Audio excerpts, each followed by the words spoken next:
What's up, guys, and welcome back to Beyond the Void Horror Podcast. My name is Alex, and today we're going to be doing a spoiler-free review from the director of Wreck. Yes, the found footage zombie.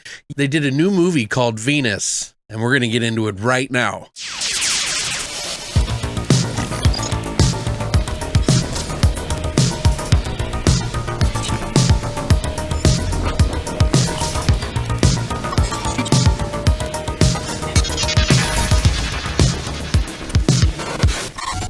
So Venus came out of nowhere. Literally, I never heard anything about this, never saw a trailer, never saw anything about it, and I just happened to look and see that this was from the director of Record. He apparently did a movie called Muse, that is also a horror movie that I didn't know about, and some other action adventure thriller movie that I just saw too. So he's been busy and I must have missed it. He also helped write this story with help from Fernando Navarro, who also worked on his movie Muse and the movie Veronica, if you remember, from Netflix, which was a pretty popular movie at the time, like 3 or 4 years ago. Also, this is produced by Alex de la Iglesias, who is the director, and he's now, of course, obviously a producer, director, writer, and all this, but he did the movies The Last Circus. He also did The Day of the Beast and many other really bizarre films that are really great. I just actually did a review of his called Venecia Frenia, which is like a film in France with Spanish people that come, but check that review out. I just put it up. But anyway, so what is Venus all about?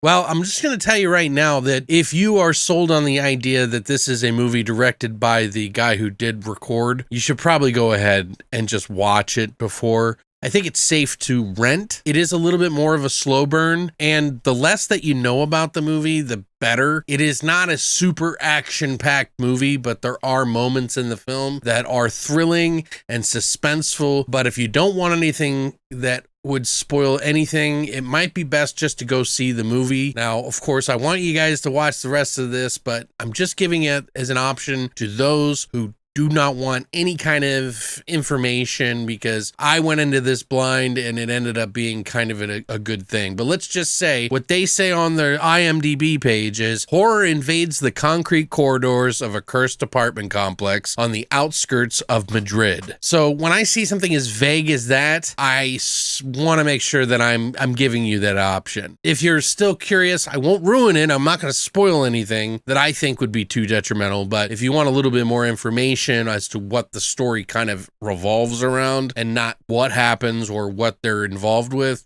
I'll tell you from here on out. So essentially, there's this girl who is a dancer. She gets into trouble with the people there. They're working on some nefarious stuff behind the scenes. I won't say what. And she sort of escapes them and gets away, and she steals something from them that is causing a lot of mayhem. She ends up getting injured and going to her sister's house, who she's been estranged with for some time, and meeting her sister's daughter for the very first time. When things start getting really weird in the sister's apartment complex, she realizes that her sister's disappeared and she doesn't know what's happened to her. And she kind of bonds with her sister's daughter, her niece, and things start getting crazier, more supernatural, more witchy. So in the beginning of the movie, they even say 3 women will die, and it's pretty vague, but it just says a few things, and that this entity will bring itself about when these 3 women die. So the whole movie, you're kind of wondering who these 3 people are and what's going on. You never really find out until the very end, so nothing I've said will spoil anything for you. But let's just say I really enjoyed this film, okay? Because this is a movie that it is a little bit more of a slow burn, but the characters I really loved. Like, you are really brought into this dancer's world. She is someone that you root for the entire time in some ways. She's wounded. Her sister's estranged. They're patching up some sort of history while she's getting to know this little girl that she's never met before.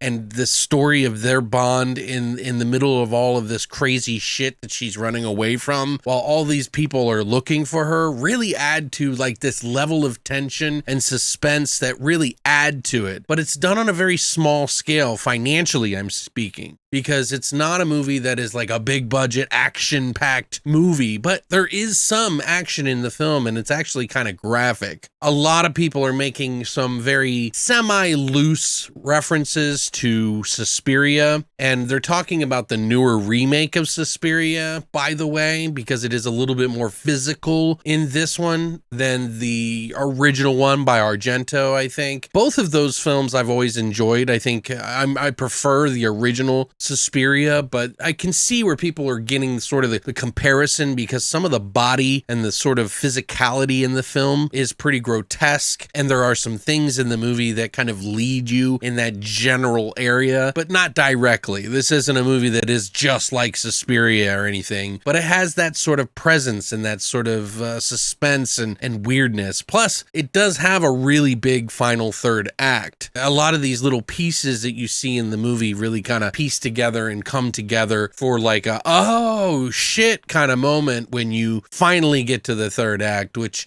I think rewards the viewer more than it punishes. Although I feel that some people are probably going to be like, well, I wanted more. And we always want more, guys. Like, sometimes we got to just be thankful for what we get in some regards. And I think this is a very solid film. I think some people might score it a little bit lower, but I think ultimately, it is well above average. I think that it is one of the better films this year. I wouldn't go any lower than a 7.5 on it. And I would probably say for me, my score would be an 8 out of 10. And that's, I think a very solid film for a very kind of small budget, independent film that feels really big. A lot of really great performances, a lot of character work, a lot of writing that they do that build these characters up, a lot of situations that are a little bit awkward and suspicious that really kind of permeate the entire film and kind of give it this sort of aura about it that makes you feel unease and suspense.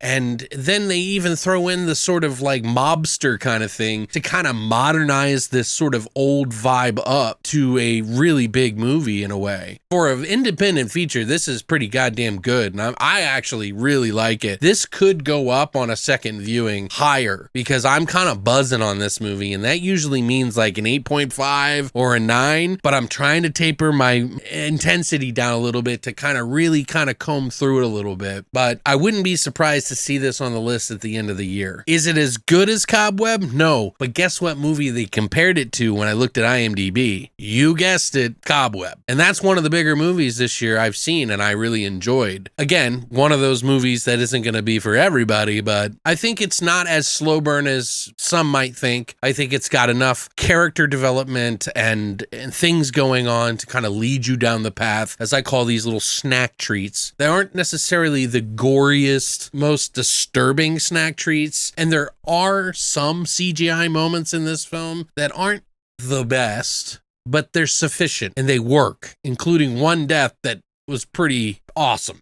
The end of this movie, I think, really pleased me quite a bit. Would I have loved to see a lot more mayhem on the screen, of course. But if you taper your expectations down, I think you're going to get a very well-rounded movie and come to the same conclusion that I got. You might want a little bit more, and that may bring your number down just a little bit. But overall, I think all of the pistons and all of the different things that are firing, acting, camera work, shots, atmosphere, vibe, story, characters, all of that are really good in this movie, and I think you really kind of have to give it credit for that. And where it goes, the edginess of it a little bit is so kind of modern and fun to mix it with this sort of genre. I think it will please a lot more than it will upset. So I hope that helps you guys come to a conclusion for yourself as to what might be good for you. Maybe you can pick apart some of those things to see if it's a movie for you, but I really enjoyed it and I'm kind of pumped up about it. So like I said, it really could go up. And if I'm comparing it to Cobweb, you guys know how I feel about that movie. So you can adjust your levels as to what you thought about that movie maybe and this movie. Now I think it's a little bit under Cobweb, but not by much because they do a lot with a very little.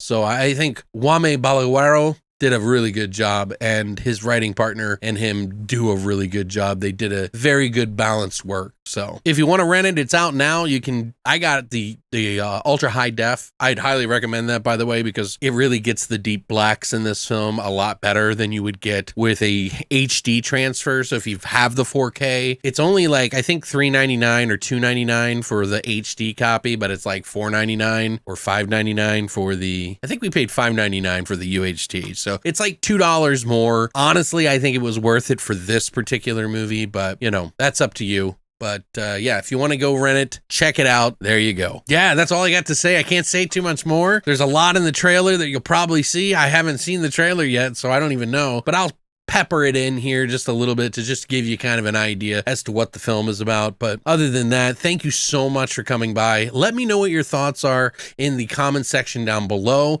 Would love to hear what your order and franchise of record is, like what your favorites are from 1, 2, 3, and 4. Jaume Balaguero didn't do the third one, by the way. It's by somebody else, but I would love to see what your order of the first of these 4 films are in the bottom below, or just your favorite. But other than that, thank you guys so much for stopping by. And if you enjoyed this, please hit the like, subscribe, and the bell notifications so you know when I got a new review coming. So, thanks again, and as always, long live the void.